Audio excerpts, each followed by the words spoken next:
C'est l'heure de vous informer, Madame, Monsieur, bonsoir et bienvenue à cette nouvelle édition du journal. Mais avant de débuter, prenons le sommaire. Prestation de serment de 3 nouveaux juges de la Cour constitutionnelle en présence du chef de l'État, Félix-Antoine Tshisekedi.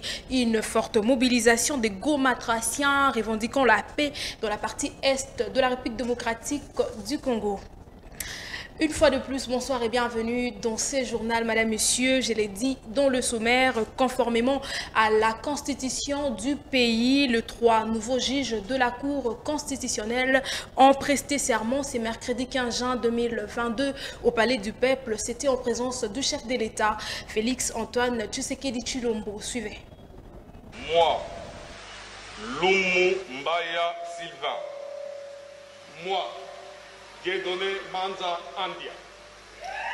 Je jure solennellement de remplir loyalement et fidèlement les fonctions de membre de la Cour constitutionnelle de la République démocratique du Congo, de les exercer en toute impartialité dans le respect de la Constitution, de garder le secret de délibération et des votes, prendre aucune position publique, de ne donner aucune consultation à titre privé sur les questions relevant de la compétence de la Cour constitutionnelle et de n'entreprendre aucune activité mettant en cause l'indépendance, l'impartialité et la dignité de la Cour. Je prends acte de votre prestation de serment en qualité de juge à la Cour constitutionnelle. Mes très sincères félicitations. Mobilisation générale à Goma ce mercredi matin. Les habitants de cette partie est de la République démocratique du Congo contre l'agression rwandaise sur le sol congolais. Suivez. À la veille de ce mercredi 15 juin, la ville de Goma s'est réveillée sous une colère de ses habitants. La cause, c'est la condamnation haut et fort contre les attaques du M23, soutenues par le gouvernement rwandais. Colère, banderole de messages de ces Gomatraciens qui ne veulent pas baisser les bras. Comme ici, les drapeaux rwandais a été déchirés sous la colère de bruit des armes. Avant-hier, les éléments du M23 ont annoncé la prise de contrôle de la cité de Bunagana, la ville qui sépare la RDC et l'Ouganda. Dans leur message, ils appellent les gouvernements de la RDC au dialogue, comme l'indique leur porte-parole. Ces affrontements ont dévoilé une sorte de complicité Ouganda-Rwanda pour déstabiliser la République démocratique du Congo. Cependant, le fils de Museveni veut rencontrer le chef de l'État congolais, Félix-Antoine Tshisekedi Tshilombo. J'aimerais rencontrer mon meilleur président à RDC bientôt. Je suis son petit frère. Nous pouvons facilement résoudre ces problèmes et devrions servir que les intérêts de nos peuples, a-t-il dit. Au Parlement, un huis clos a été décrété pour cette question sur les attaques rwandaises. Toujours là, recevant ce mercredi 15 juin le mémo de la société civile au nom de l'autorité provinciale. Le général Sylvain Ekenge, porte-parole du gouverneur, a remercié la population pour leur soutien indéfectible aux FARDC et il a par ailleurs exhorté la population à marcher pacifiquement. Je vous propose de suivre le général Sylvain Ekenge.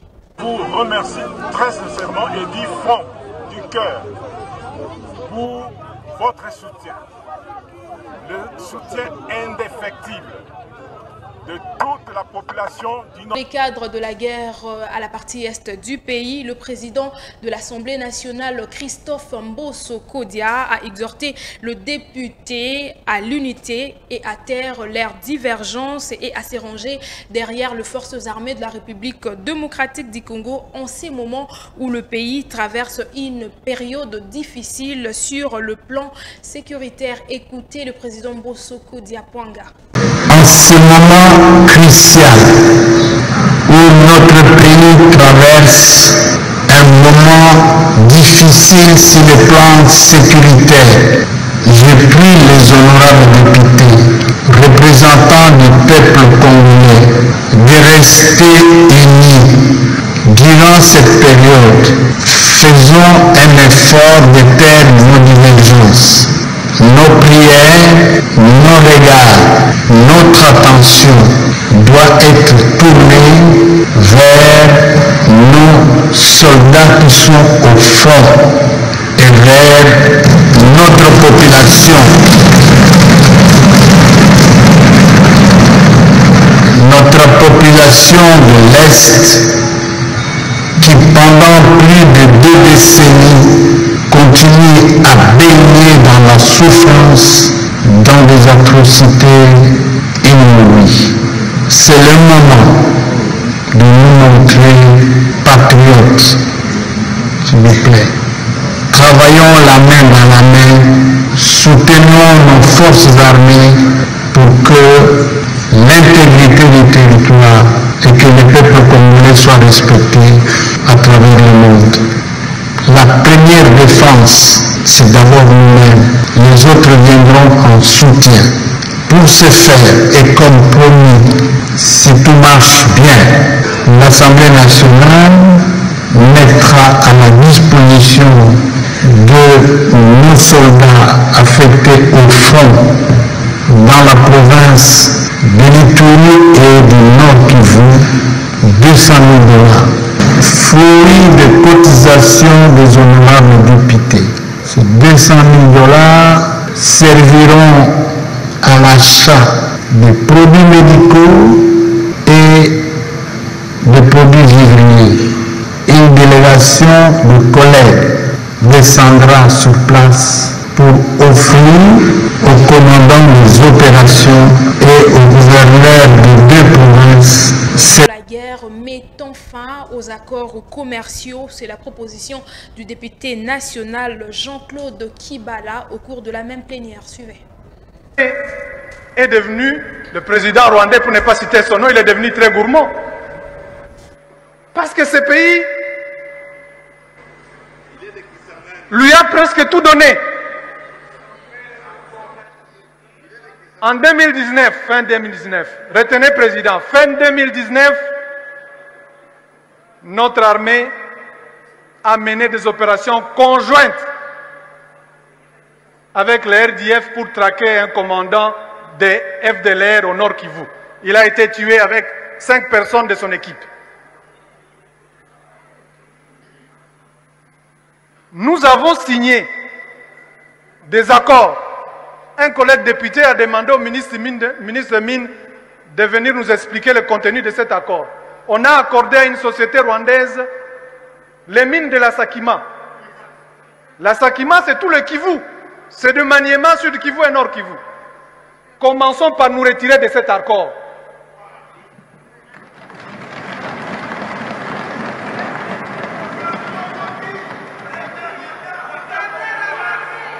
Et donc,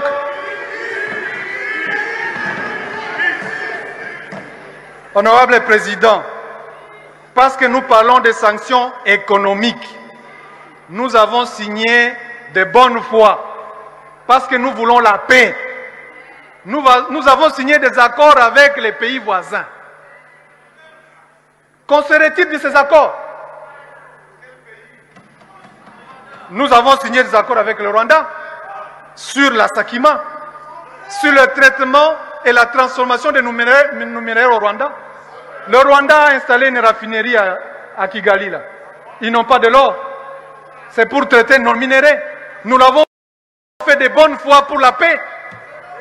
S'ils ne sont pas de bonne foi, alors une usine de raffinerie coûte 5 millions, honorable président. 5 millions de $. Je ne veux pas vous dire combien d'argent nous gaspillons ici dans les tralala. 5 millions. Et nous allons ici crier tous les jours, on nous fait la guerre, alors que nous alimentons nous-mêmes les gens qui nous fassent la guerre. Changeant de registre, parlons économie. Dans ces journaux, réajustement de prix de carburant à la pompe, le gouvernement, à travers le ministre de l'économie, a subventionné à la hauteur de 22 061 francs sur chaque litre acheté pour garantir le pouvoir d'achat de Congolais et permettre roulement de stock de produits pétroliers pour éviter la pénurie. Suivez. Dans notre pays, nous subissons pratiquement les chocs exogènes et la fluctuation des prix des produits pétroliers sur le marché internationale.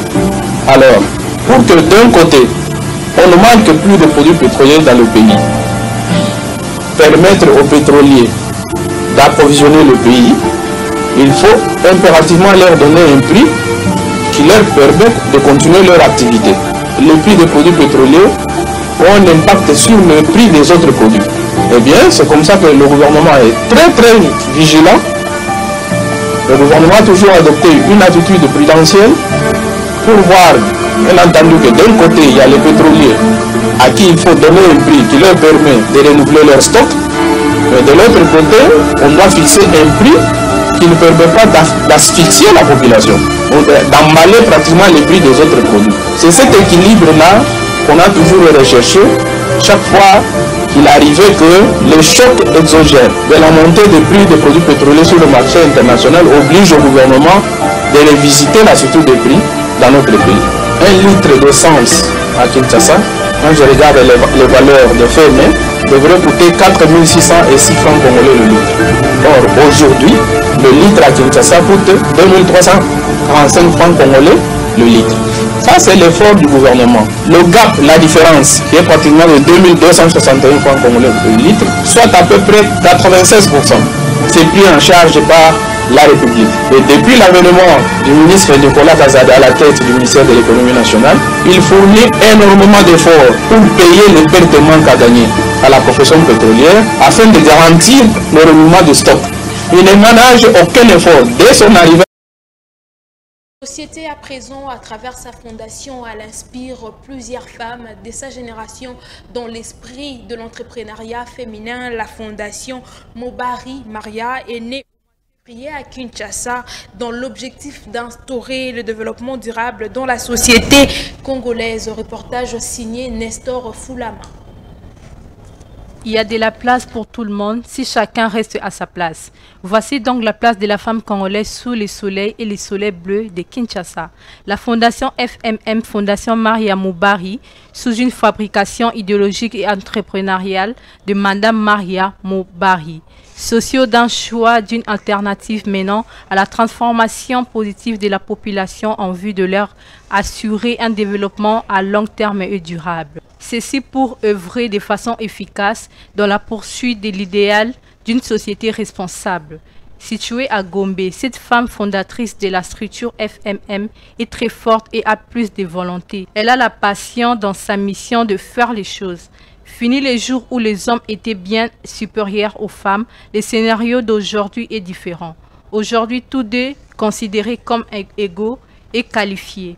Ici, vous avez l'exemple vivant de la femme compétente et leadership et en entrepreneurial et différents niveaux de la vie en société. Voici donc ces objectifs qui sont en train d'être faits.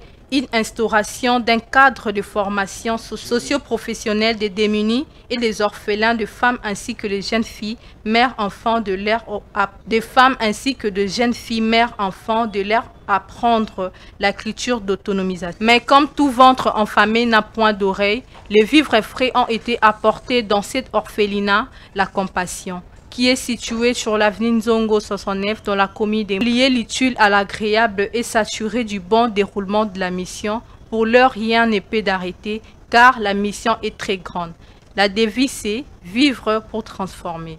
Car une femme responsable de petites choses sera toujours responsable dans de grandes choses. Au-delà de nos frontières, après deux recours en justice et une décision en urgence de la Cour européenne de droits de l'homme, CDH en sigle, l'avion affrété pour expulser jusqu'à 130 migrants vers le Rwanda n'a pas décollé le mardi 14 juin dans la soirée. Suivez ce reportage. D'Amesbury au Royaume-Uni, cet avion ne décollera finalement pas. Toute la journée de mardi, de multiples recours ont été déposés pour faire annuler les expulsions. Sur les 130 décidés au départ, 7 seulement devaient être menés dans la soirée. Mais quelques minutes avant le décollage, la Cour européenne des droits de l'homme a suspendu le renvoi d'un demandeur d'asile irakien, avant que le ministère de l'Intérieur britannique finisse par annuler le vol. Information de dernière minute, le dernier billet est annulé. Personne ne part pour le Rwanda. Dans la foulée, le gouvernement britannique a assuré ne pas vouloir se décourager et faire ce qu'il faut pour mettre en œuvre ces expulsions. Mais cette annulation sonne comme un échec cuisant pour le camp du Premier ministre Boris Johnson. Depuis plusieurs jours, ses soutiens ont pourtant martelé leur détermination à procéder à ces expulsions vers le Rwanda. C'est un point essentiel vu le modèle économique de ces gens épouvantables. Ces trafiquants qui font commerce de la détresse. Et les gens payent souvent de leur vie. Validé par la justice britannique, le projet porté par Boris Johnson vise à dissuader les demandeurs d'asile d'arriver clandestinement sur le territoire britannique. Pour cela, le gouvernement veut les renvoyer à plus de 6000 km de ses côtes grâce à son partenariat avec le Rwanda. Très populaire au sein de l'électorat conservateur, la mesure provoque toutefois un tollé outre-Manche. Les chefs de l'église anglicane dénoncent une politique immorale. Le prince Charles a lui jugé le projet consternant, tout comme de nombreuses organisations de défense des droits humains.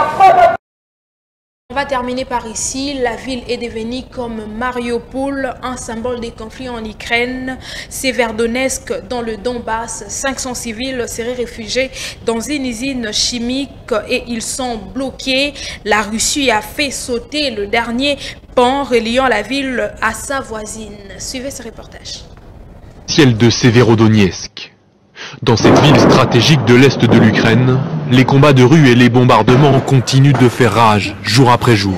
Ici, plus de 500 personnes sont actuellement réfugiées dans l'usine chimique Azot, constamment bombardée par Moscou et ses alliés. Une situation qui rappelle Mariupol et le complexe métallurgique d'Azovstal, désormais sous contrôle russe après des semaines de résistance ukrainienne. Pour s'emparer des zones du Donbass encore sous contrôle ukrainien, le Kremlin pilonne la région. Exemple à Dobropilia, où la ville a été visée par des frappes aériennes. La nuit dernière, j'ai vu une fusée dans le ciel. Il y a eu une lueur. Et puis tout à coup, nous avons entendu un gros boom. Et j'ai réalisé qu'un missile était tombé ici. Aujourd'hui, il y en a eu un autre, quelque chose a explosé pas loin. Et ensuite, il y a eu un gros incendie. Le président ukrainien Volodymyr Zelensky a exhorté ses compatriotes à tenir le coup dans le Donbass, jugeant cette bataille décisive pour l'avenir du pays. Nous avons beaucoup de pertes malheureusement.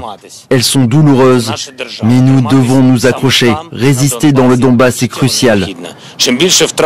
Plus l'ennemi subit de pertes, moins il aura de force pour continuer l'agression ailleurs. Le Donbass est la clé pour décider de qui dominera dans les semaines à venir. Si la Russie a proposé l'instauration d'un couloir humanitaire de quelques heures pour évacuer les civils de l'usine Azot, lundi, les forces du Kremlin ont détruit le dernier pont reliant la ville à sa voisine Lysychansk. C'est par cette note que nous avons mis terme à ce journal. Madame, Messieurs, merci de l'avoir suivi. Avant de nous quitter complètement, rappel des titres. La prestation de serment de 3 nouveaux juges de la Cour constitutionnelle en présence du chef de l'État Félix-Antoine Tshisekedi. Une forte mobilisation de gomatraciens revendiquant la paix dans la partie est de la République démocratique du Congo. Et voilà, ça n'est fini pour ce soir, mesdames et messieurs. Un grand merci pour votre attention soutenue. Si vous avez aimé, dites un grand merci à toute l'équipe technique et rédactionnelle des Congo France Télévisions. Restez branchés sur les antennes de notre chaîne car l'actualité continue.